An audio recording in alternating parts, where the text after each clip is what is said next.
We will begin Chapter 12 by talking about Congress. First, it's important to compare Congress versus Parliament. Parliamentary candidates are selected by their parties. To become a candidate, you have to persuade your party to place your name on the ballot.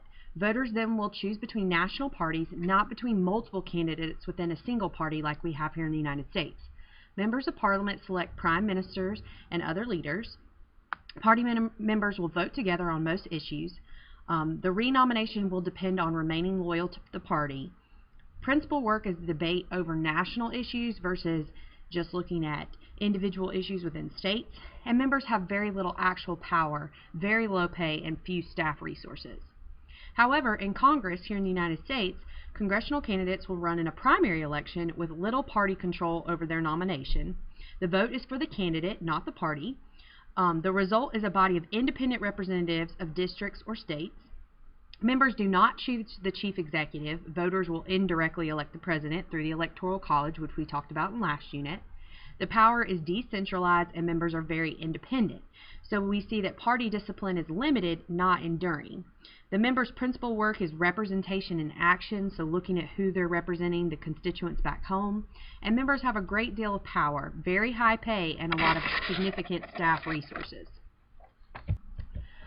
We see that there are a lot of different differences between the representatives of the House of Representatives and senators in the Senate. The beliefs and interests of individual members of Congress can affect policy.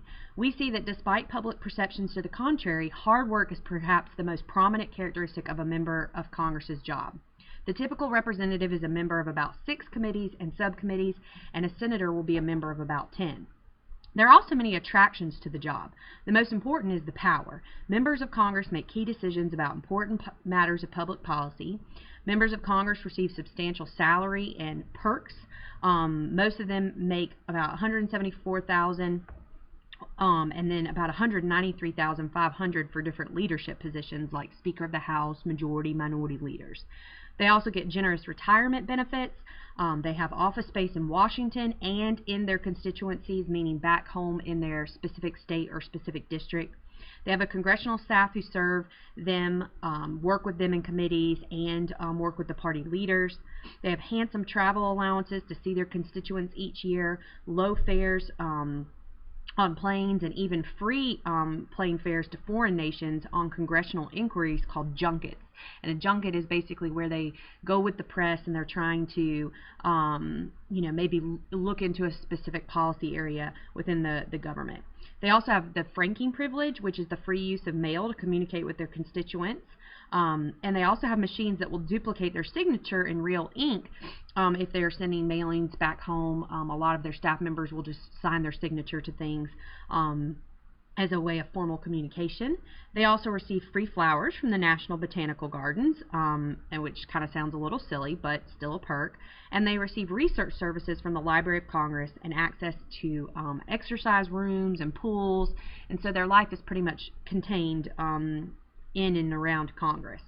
There are 535 members of Congress. There are 100 in the Senate, 2 from each state, and 435 members in the House of Representatives. The Constitution specifies only that the members of the House must be at least 25 years old, American citizens for 7 years, and must be residents of the states from which they are elected. Senators must be at least 30 years old, American citizens for 9 years, and must be residents of the state from which they are elected, which means that they could establish residency in more than one state. They just have to show that they do have residency in the state that they are running for, and then hopefully get elected for. Hillary Clinton was a great example of this. When she wanted to become a senator in New York, they had to purchase a home in New York so she could establish residency there.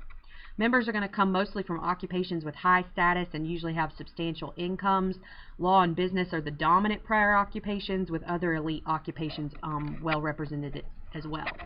Here's kind of a portrait of the 112th Congress and some statistics of looking at the difference between Democrats, Republicans, men versus women. We can still see that men, definitely outweigh there, as well as the white race versus minority races.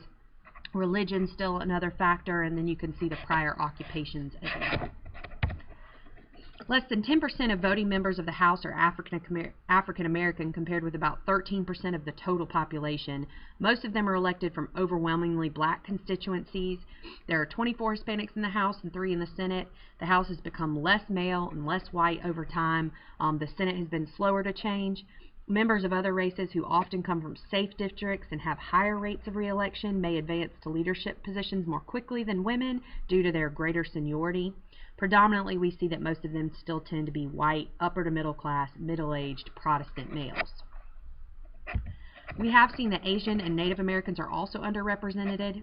However, women may be the most underrepresented group. Females account for more than half the population, but only about 17% of the members from each chamber of Congress.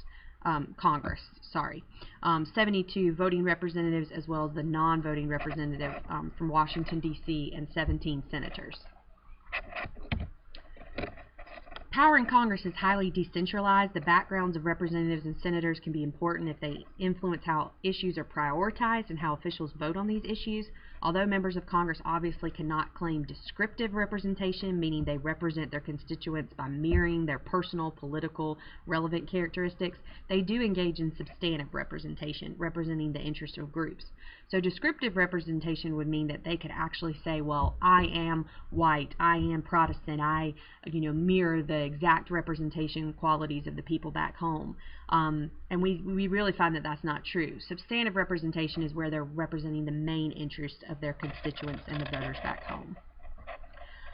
Members of Congress with a background of wealth and privilege, like Senator Edward Kennedy, they can be champions for interests of certain groups like the poor.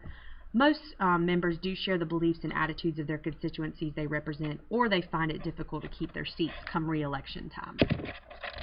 Here's a great picture of Senator Edward Kennedy, and just showing that though he was born from one of the wealthiest families, he really worked with the underprivileged throughout his career. So a good question to ask is, why aren't there more women in Congress? Explore some of these facts and then try to come up with a summary of why you think women tend to still be underrepresented in Congress.